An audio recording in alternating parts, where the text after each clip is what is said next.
Welcome to commerce education online. तो आज आपका नेक्स्ट टॉपिक चल रहा है इशू ऑफ शेयर्स में share capital. Share capital means capital raised by the company by issue of shares. जब कंपनी शेयर इशू करके जो कैपिटल इकट्ठी करती है, जैसे पार्टनरशिप में मैंने बताया था ना, हम 4 पार्टनर रहते हैं, 10,000 रुपीज सारों ने जब अपना शेयर लगाया, 40,000 से बिजनेस स्टार्ट कर लिया, तो यहाँ क्या होगा, शेयर कैपिटल हो जाएगी कि उसको छोटे छोटे पार्ट में बांट दिया कि 40,000 को 4,000 से डिवाइड कर दिया, तो कितने का एक शेयर हो गया, 10 रुपीज का। तो उसको छोटे छोटे पार्ट में डिवाइड कर दिया, सभी शेयर्स मिलके कैपिटल में कन्वर्ट होते हैं। तो इसमें क्या करते हैं, many individual and institution contribute varying सम।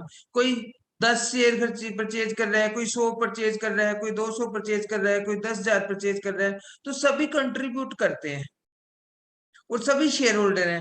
ऐसा नहीं है किसी ने 10 शेयर परचेज किए तो वो शेयर होल्डर नहीं है, वो भी शेयर होल्डर है। अब काइंड ऑफ शेयर कैपिटल के टाइप्स क्या है, क्या क्या काइंड, कितने कितने टाइप की शेयर कैपिटल होती है। अब देखो, शेयर कैपिटल सबसे पहले अथोराइज शेयर कैपिटल, इसको रजिस्टर्ड शेयर कैपिटल भी बोलते हैं, इसको नॉमिनल शेयर कैपिटल भी बोलते हैं। Authorise capital means the amount which is stated in the memorandum of association. जब कंपनी बनती है ना, तो एक डॉक्यूमेंट भरना पड़ता है हमें, मेमोरेंडम ऑफ एसोसिएशन। उसमें एक कॉलम होता है कि आपकी अथोराइज्ड कैपिटल क्या होगी। अगर वो हम कॉलम खाली छोड़ देते हैं तो हमारी कंपनी का रजिस्ट्रेशन नहीं होता। यानी गवर्नमेंट ये चाहती है, कंपनी ला जो बोर्ड है वो ये चाहता है कि भाई आपको, आप पहले लिख के दें कि हम अपने पूरे लाइफ पीरियड में कितनी कैपिटल इशू करना चाहते हैं, क्योंकि वो ये नहीं चाहता कि दोबारा कोई ईस्ट इंडिया कंपनी आए और देश को गुलाम करके चली जाए। लिख के दे दो कि आपने 1 करोड़ में एथराइज कैपिटल इशू करनी, 2 करोड़ करनी, 20 करोड़ करनी, 50 करोड़ करनी, फिर वो पास होती है कि ये अलाउ है भी या नहीं है। अब क्योंकि इसके बगैर, एक तो अथोराइज कैपिटल क्यों बोलते हैं इसको, क्योंकि इतनी कैपिटल इशू करने का राइट होता है कंपनी को, that's why it is called authorised share capital. इसका नाम रजिस्टर्ड कैपिटल क्यों पड़ा, बिना ये क्लाउज भरे कंपनी का रजिस्ट्रेशन पॉसिबल नहीं हो सकता, that's why it is called registered. ये रजिस्टर्ड, इतने कैपिटल से रजिस्ट्रेशन हुआ है कंपनी। नॉमिनल कैपिटल क्यों बोलते हैं, because it is the all over value of capital of the firm company, इसको इसलिए इसको नॉमिनल कैपिटल बोलते हैं।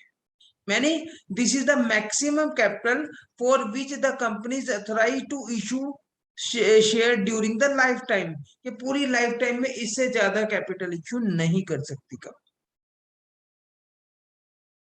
अब इशूड कैपिटल, अब ये देख लीजिए, ये आपको कंपनी ने, ये सपोज करो आपको एक ब्रह्मास्त्र मिल गया, जैसे पुराने उसमें रामायण महाभारत में होता था ना कि ब्रह्मास्त्र मिल गया, जरूरत पड़ने पे ही चलाया जाएगा उसको। अब ऐसा तो नहीं है कि कंपनी सारी की सारी कैपिटल एक साथ इशू कर देगी। तो अथोराइज कैपिटल का वो पार्ट जितना कंपनी पब्लिक को इशू करती है, that is called issued capital. अब सपोज करो कंपनी के 10 लाख अथोराइज कैपिटल है, 100 रुपए का एक शेयर है, यानी 1 लाख शेयर हो गए। 1 लाख शेयर हुए, 10,000 हुए, 10,000 शेयर हुए। तो कंपनी उसमें से 1,000 शेयर इशू किए हुए हैं, 9,000 रखे रखे हैं अपने पास अभी।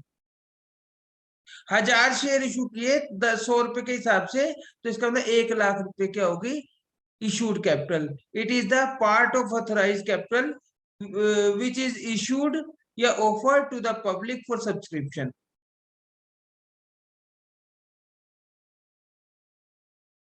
और जितनी बच गई 9,000 शेयर की, वो क्या होगी, अनइशूड कैपिटल। समझ आ गई। नेक्स्ट है सब्सक्राइब कैपिटल। अब सब्सक्राइब कैपिटल का कंसेप्ट भी आपको समझ आना चाहिए कि सपोज करो मैं कंपनी बना रहा हूं, मैंने रजिस्टर्ड कराई 10 लाख से, 10,000 शेयर 100 रुपए के हिसाब से। ये मेरी रजिस्टर्ड कैपिटल होगी, नॉमिनल कैपिटल होगी, एथराइज कैपिटल होगी, एक ही बात होती है ना। उसमें से मैंने इशू किए 1000 shares to the public for subscription. अब मैंने न्यूज़पेपर में नोटिफिकेशन निकलवा दिया कि भैया भाई XYZ कंपनी आपको 1000 शेयर इशू कर रही है, जिसने शेयर परचेज करने वो इस डेट तक एप्लीकेशन की अमाउंट जमा सब करा दे। क्लियर? तो क्या हुआ, अब एप्लीकेशन ज्यादा भी आ सकती है, कम भी आ सकती है। अगर ज्यादा के लिए एप्लीकेशन आ गई तो उसको ओवर सब्सक्रिप्शन बोलेंगे, कि 1000 शेयर इशू किए थे, 1300 के लिए एप्लीकेशन आ गई, 300 से ज्यादा एप्लीकेशन आ गई। और या अंडर सब्सक्रिप्शन भी हो सकता है, कंपनी की गुडविल ज्यादा नहीं होगी तो 9000 के 900 के लिए ही एप्लीकेशन आएगी। ऐसा बहुत कम होता है कि इक्वल सब्सक्रिप्शन हो जाए, 1000 का 1000। जैसे एक स्कूल में 100 सीटें निकली एडमिशन के लिए, तो जरूरी थोड़ी है 100 ही आएंगी, कम भी हो सकते हैं, ज्यादा भी हो सकते हैं। गुडविल अच्छी है तो ज्यादा ज्यादा एडमिशन हो जाएंगे, लेकिन स्कूल 100 से ज्यादा तो नहीं कर सकता। तो इसका मतलब बाकियों को रिजेक्ट करना पड़ेगा। सेम एज कंपनी के लिए है, कि कंपनी ने 1000 शेयर इशू किए ना और 1300 की एप्लीकेशन आ गई, तो 300 को रिजेक्ट करना पड़ेगा कंपनी को। ये रूल है कंपनी के लिए, कि दोबारा इशू निकालो आप, फिर ऐसा नहीं, अपनी मर्जी नहीं है कि अब 1300 आगे चलो 1300 दे दो। अब इसी तरीके से अब सपोज करो स्कूल में 100 सीटें निकाली और 90 के लिए एडमिशन आए, तब तो 90 ही करने पड़ेंगे ना, या 10 बच्चों को घर से पकड़ पकड़ के लाएंगे, 90 ही करने पड़ेंगे।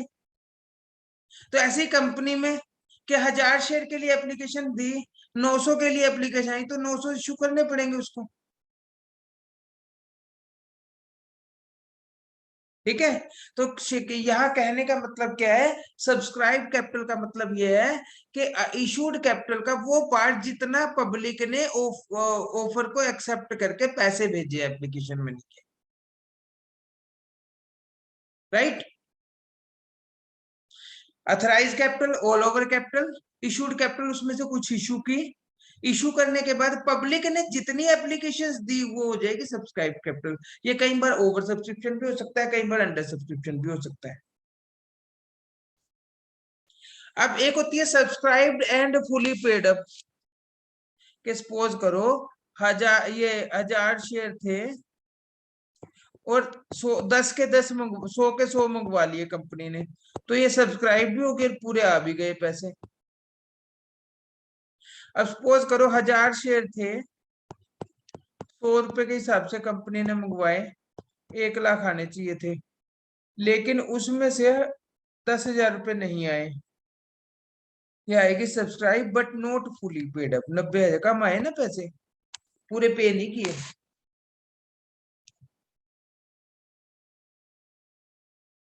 ठीक है? आज हम यहीं तक करेंगे इसको। ओके बेटे? यस।